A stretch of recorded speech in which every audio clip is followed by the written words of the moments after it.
fois qu'on a compris qu'il faut trouver un moyen de financer un grand plan de transition écologique, énergétique, climatique, le deuxième point, c'est de comprendre que pour que ce plan puisse être amorcé, il faut également réglementer la sphère financière. Pourquoi? Parce que si vous injectez de la monnaie dans l'économie réelle, de manière à amorcer la pompe en vue de cette transition énergétique, si par ailleurs la sphère financière continue de proposer des investissements qui rapportent 15% par an, elle va très très rapidement pomper ces liquidités qui vont migrer de la sphère réelle, où on veut qu'elle reste pour alimenter la transition, vers la sphère des marchés financiers. L'une des raisons pour lesquelles nous avons eu une inflation relativement modérée au cours des 20 dernières années, c'est pas essentiellement lié, à notre avis, à, disons, aux doigtés exceptionnels des banquiers centraux, c'est lié au fait que les marchés financiers ont proposé des investissements tellement attractifs qu'ils ont pompé une grande majorité de l'énorme quantité de liquidités injectées par les banques centrales dans l'économie, de manière qu'on n'a pas vu l'inflation domestique qu'on aurait dû observer compte tenu de la croissance incroyable de la quantité de monnaie en circulation. C'est important de rappeler que en Europe, et même dans le monde, M0, c'est-à-dire l'agrégat monétaire le plus petit, qui correspond à la quantité de monnaie banque centrale créée par les banques centrales, M0 augmente de 15% tous les ans depuis l'an 2000, et de 30% depuis 2008. Or, nous n'avons pas vu d'inflation correspondante telle qu'on pourrait s'y attendre si nous étions monétaristes. Vous voyez, on n'a pas eu une inflation domestique de 15%. L'une des raisons de ceci, c'est que cette énorme quantité de liquidités est allée se réfugier sur les marchés financiers où elle a alimenté des bulles spéculatives à répétition. Autrement dit, on a eu une inflation considérable, mais elle a migré sur les actifs financiers et non pas dans l'économie réelle. Si on veut éviter ce type de mésaventure, il faut absolument réglementer la sphère financière de manière que la monnaie qu'on va injecter dans l'économie réelle pour financer un plan de transition énergétique y reste et continue d'y jouer son rôle. Alors, les propositions 10 et 11 sont dédiées à la question de la réglementation financière. La proposition 10 traite de la question de la réforme du secteur bancaire.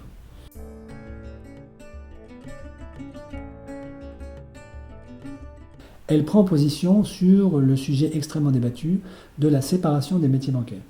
En gros, c'est la question de savoir s'il faut réinstituer ce qu'on appelle le Glass-Steagall Act, ou le Banking Act, qui avait été mis en place aux États-Unis en 1933, lorsque Roosevelt est arrivé au pouvoir. Que disait cette réforme à l'époque? C'était on sépare les différents métiers bancaires, notamment le métier de banque de dépôt et de banque de crédit d'un côté, qui est dédié à l'économie réelle, et puis le métier de banque d'investissement, qui fait des opérations plus ou moins risquées sur les marchés financiers. Donc la proposition qui est faite dans l'ouvrage, c'est de dire il faut séparer ces deux métiers. C'est faisable. Alors, ça, c'est argumenté par Odilon Moncourt dans l'ouvrage, qui est lui-même gérant de portefeuille subprime dans une grande banque à la City.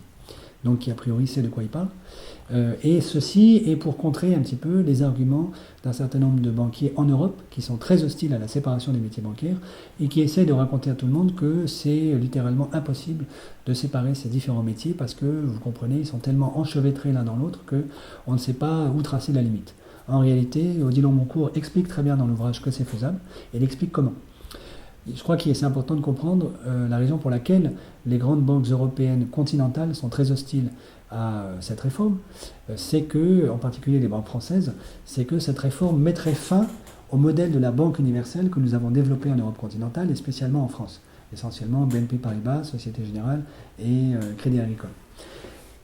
Ce modèle de la banque universelle, où vous mélangez la banque de dépôt et la banque d'investissement, permet à la seconde d'utiliser le matelas des dépôts de la première pour se lancer dans des opérations de grande envergure sur les marchés financiers. Si demain matin vous séparez ces deux métiers, BNP Paribas redevient, pour ce qui est de sa partie banque d'investissement, le nain financier qu'était Paribas, disons, il y a une quinzaine d'années. Aujourd'hui, BNP Paribas ne peut être le mastodonte qu'il est aujourd'hui que parce que la banque d'investissement est adossée à une banque de dépôt. En face, il est important de comprendre qu'aux États-Unis, la problématique est complètement différente parce que les grandes banques américaines, elles, pour une partie d'entre elles, sont déjà de pures banques d'investissement. C'est le cas en particulier de Goldman Sachs. Bon. Et d'ailleurs, il est assez intéressant de constater historiquement que Roosevelt a pu passer sa loi en 1933 avec le soutien de Goldman Sachs à l'époque. L'un de ses conseillers était un ancien de Goldman Sachs, Donc la question, disons, de la porosité entre le secteur bancaire américain et le secteur politique américain ne date pas d'aujourd'hui. Et à l'époque, c'était déjà intéressant pour Goldman Sachs de faire passer cette loi parce que cette loi précisément, mettait à genoux toute une série de concurrents de Goldman Sachs. Donc, vous voyez bien que le positionnement des banques européennes et des banques américaines sur cette question précise est très très différent.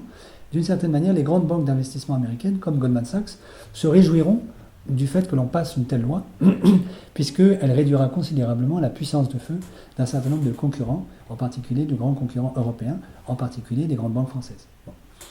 Mais je crois que donc, la proposition 10 dans cet ouvrage prend parti en faveur de la séparation des métiers bancaires pour une raison de prudence, parce qu'elle dit si on veut pouvoir faire en sorte que nos sociétés ne soient pas prises en otage par la finance de marché, de telle sorte que lorsqu'une grande banque prend des positions extrêmement risquées et se retrouve au bord de la faillite, l'économie de l'Europe tout entière soit obligée de venir au secours de cette banque, parce que si elle fait faillite, c'est encore plus grave que si un État faisait défaut. Si on veut éviter ça, il faut absolument pouvoir séparer les métiers et faire en sorte que les États puissent sécuriser les dépôts des petits épargnants et laisser les banques d'investissement prendre leurs risques et les assumer tout seuls.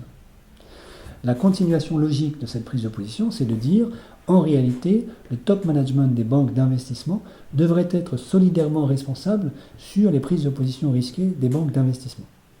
Ce qui était le cas il y a un certain nombre de décennies. Alors, revenons à ce type de banque d'investissement.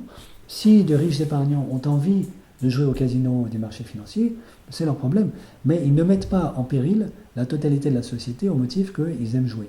Alors, à l'intérieur de la proposition 10, il y a un certain nombre d'autres aspects qui sont examinés. Le suivant, c'est la question des règles prudentielles dites de Bâle III.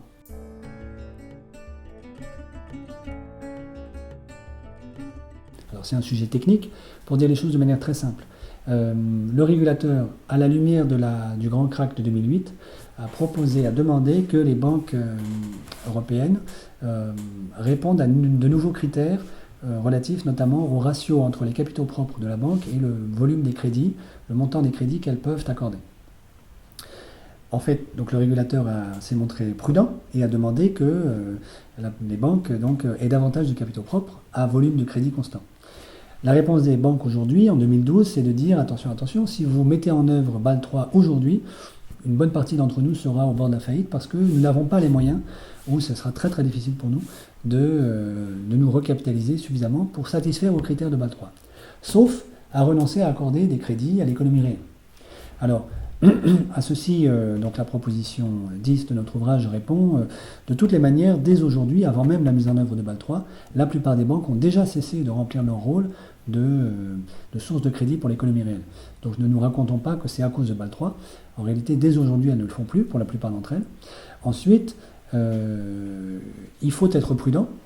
Donc Odilon Moncourt, dans la proposition 10, montre pourquoi il faut quand même mettre en œuvre Bâle III, même si, sur le fond, sa prise de position que je soutiens, c'est en réalité, nous devrions viser à une politique contracyclique de fonds propres. Autrement dit, par beau temps, il faut obliger les banques à se recapitaliser davantage, à avoir davantage de fonds propres. Et puis, par mauvais temps, il faut autoriser les banques à détenir moins de fonds propres pour le même encours de crédit. Vous voyez ? Donc il faut une politique contracyclique. Ça, évidemment, c'est beaucoup plus fin, plus subtil que simplement augmenter un ratio de manière arbitraire. Vous voyez, le point suivant que l'on traite dans la proposition 10, c'est la question de l'organisation des marchés financiers.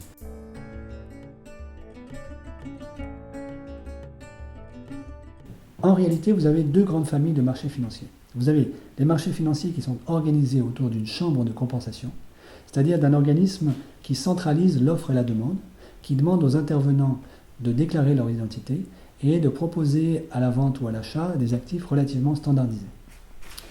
Alors, donc les chambres de compensation, vous en connaissez certainement. En Europe, elles sont tristement célèbres pour d'autres raisons, c'est Clearstream et Euroclear. Deux grandes chambres de compensation.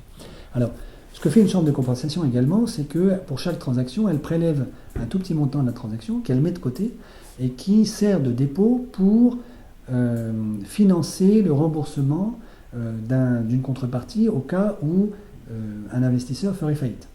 Donc, moi, si j'arrive sur une chambre de compensation qui fait correctement son métier, j'ai une certaine sécurité dans ma transaction parce que je sais que si ma contrepartie fait défaut, la chambre de compensation pourra puiser dans son matelas, dans ce qu'on appelle les appels de marge, pour me rembourser.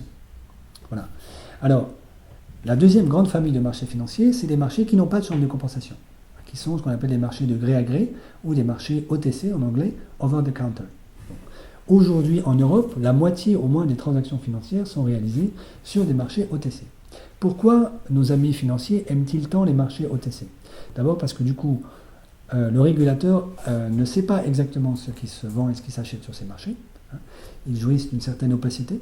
Ensuite, parce que il n'y a pas d'appel de marge, donc apparemment ça permet, disons, un effet de levier supérieur.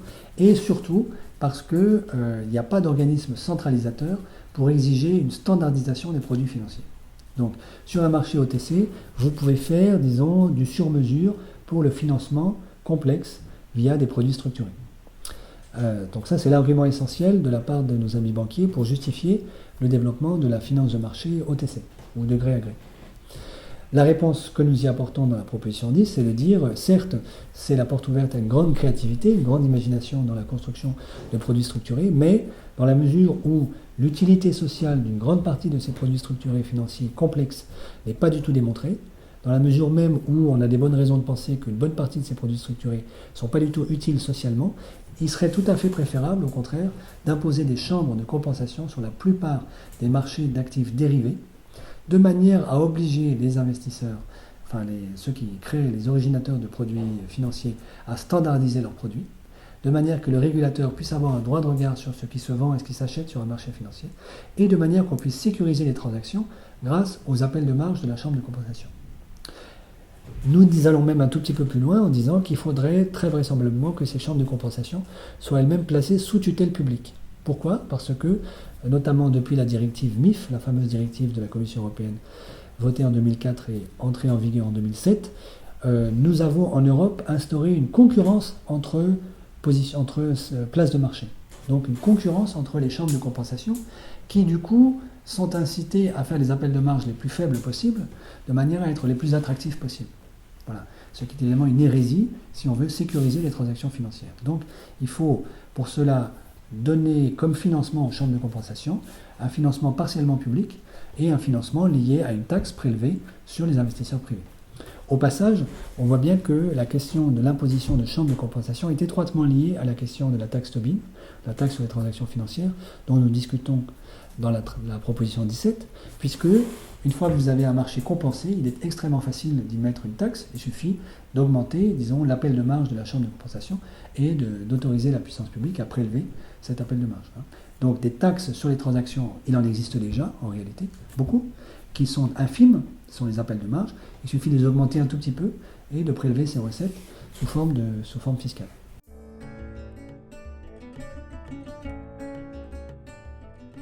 Le point suivant qui est abordé par la proposition 10, c'est la question de limitation des transactions de dérivés. En réalité, à l'origine, un dérivé financier, c'est un contrat qui permet de se protéger contre un risque. C'est une couverture contre un risque. Voilà. Alors, ce que dit la proposition 10, c'est qu'il faut restituer au marché de dérivés leur fonction originale. Et donc, n'autoriser des transactions sur des dérivés que pour des opérateurs financiers qui portent effectivement le risque sous-jacent.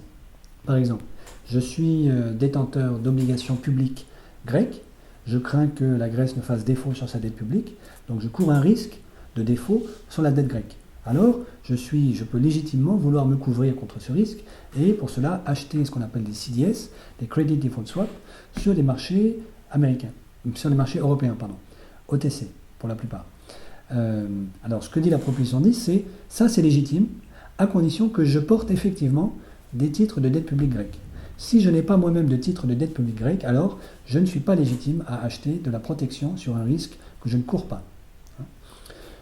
En fait, si on compare le fonctionnement notamment des CDS avec des contrats d'assurance, il y a une différence fondamentale, c'est que dans le droit des assurances, je n'ai pas le droit de m'assurer contre un risque que je ne porte pas moi-même. Par exemple, je n'ai pas le droit d'assurer la maison de mon voisin. Pourquoi? Parce que si je m'assure sur le risque d'incendie de la maison de mon voisin, alors j'ai tout intérêt à déclencher le feu chez mon voisin pour toucher l'assurance. Oui. Les CDS ne fonctionnent pas comme ça. J'ai le droit d'acheter aujourd'hui un CDS sur un risque de défaut que je ne porte pas. Alors c'est à ça qu'il faut mettre fin. Et c'est ça que la proposition 10 propose d'arrêter. Et puis, deuxième grande différence entre le droit des assurances et, disons, le fonctionnement des CDS, c'est que aujourd'hui, en droit des assurances, je n'ai pas le droit de m'assurer plusieurs fois sur un risque que je porte vraiment. Imaginons que j'ai une maison à la campagne, j'ai le droit de souscrire une fois à une compagnie d'assurance pour cette maison, mais pas deux fois. Sur le marché des CDS, j'ai le droit d'acheter plusieurs fois des CDS sur une dette que je porte ou que je ne porte pas d'ailleurs. Alors, le deuxième point de la proposition 10, c'est de dire, eh bien voilà, il faut limiter les transactions sur les actifs dérivés, notamment sur les CDS, de manière que je ne puisse m'assurer qu'une seule fois sur un risque que je porte.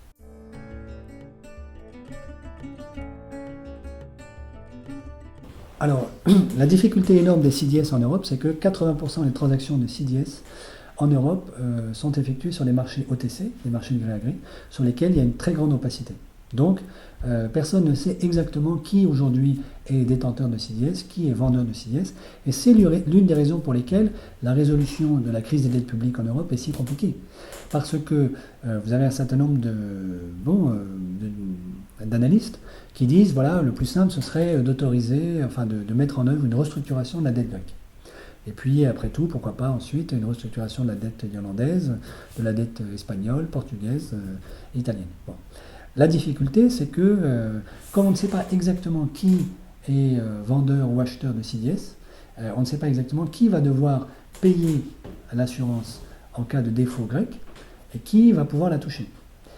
C'est précisément la raison pour laquelle la faillite de Lehman Brothers le 15 septembre 2008 a eu des effets cataclysmiques sur l'ensemble de la planète financière. C'est qu'on s'est rendu compte ex post que la dette de Lehman avait été souscrite plusieurs fois par des investisseurs financiers qui ne portaient pas le risque de la dette de Lehman, mais qui s'étaient protégés contre le risque de faillite éventuelle de Lehman. De sorte que beaucoup de vendeurs de CDS sur Lehman se sont eux-mêmes retrouvés en faillite le jour où Lehman a fait faillite. Pourquoi ? Parce qu'ils devaient rembourser eux-mêmes une partie de la perte de ceux qui avaient acheté des CDS, et les vendeurs des CDS eux-mêmes n'en étaient pas capables, parce que ça dépassait leur périmètre financier.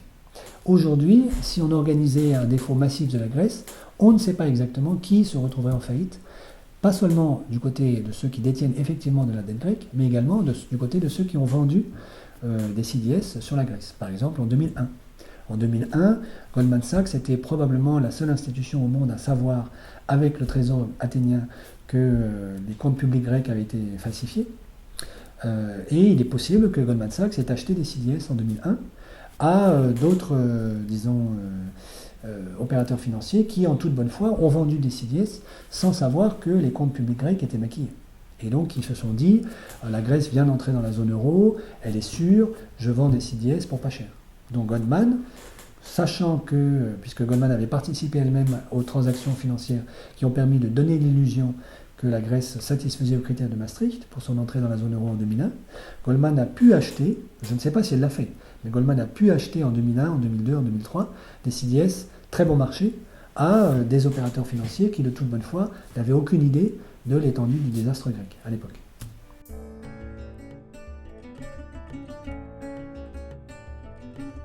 Le dernier point qu'aborde la proposition 10 concernant la finance réglementée, c'est la question des arbitrages de réglementation sur les faillites bancaires. Aujourd'hui, des grands groupes bancaires européens, comme par exemple BNP Paribas, ont des filiales dans une très grande quantité de pays, de sorte que si un jour BNP Paribas devait faire faillite, alors la question du règlement de la faillite de BNP Paribas serait extrêmement compliquée parce qu'elle mettrait en jeu des juridictions nationales extrêmement diverses.